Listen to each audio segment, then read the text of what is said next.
এবার আপনি আরেকটা দোয়া পড়বেন, শিখে নেন। আপনি পড়বেন লা ইলাহা ইল্লাল্লাহ ওয়াহদাহু লা শারীকা লাহু লাহুল মুলকু ওয়া লাহুল হামদ ওয়া হুয়া আলা কুল্লি শাইইন কাদির সুবহানাল্লাহ আলহামদুলিল্লাহ ওয়া লা ইলাহা ইল্লাল্লাহ ওয়াল্লাহু আকবার লা হাওলা ওয়া লা কুওয়াতা ইল্লা বিল্লাহ আল্লাহুম্মা ইগফিরলি। এটা পড়ার পরে হাত তুলে দোয়া করেন, যা দোয়া করবেন তাই পাবেন ইনশাআল্লাহ। জানতেন? জানতেন না? তো এই দোয়াটা হচ্ছে দোয়া কবুলের অস্ত্র। ঘুম থেকে ওঠার পর যদি এই দোয়াটা করে দোয়া করেন ইনশাআল্লাহ দোয়া কবুল হয়ে যাবে ইনশাআল্লাহ। আমাদের জীবনে চাওয়া পাওয়ার কি অভাব আছে? প্রচুর চাওয়া পাওয়া।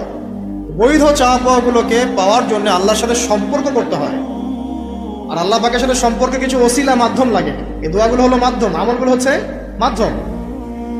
তো আল্লাহ পাক যেমনটা বলেছেন ফাজকুরুনি আযকুরকুম ওয়াশকুরুলি ওয়া লা তাকফুরুন, তোমরা আমাকে স্মরণ করো আমিও তোমাদেরকে স্মরণ করব।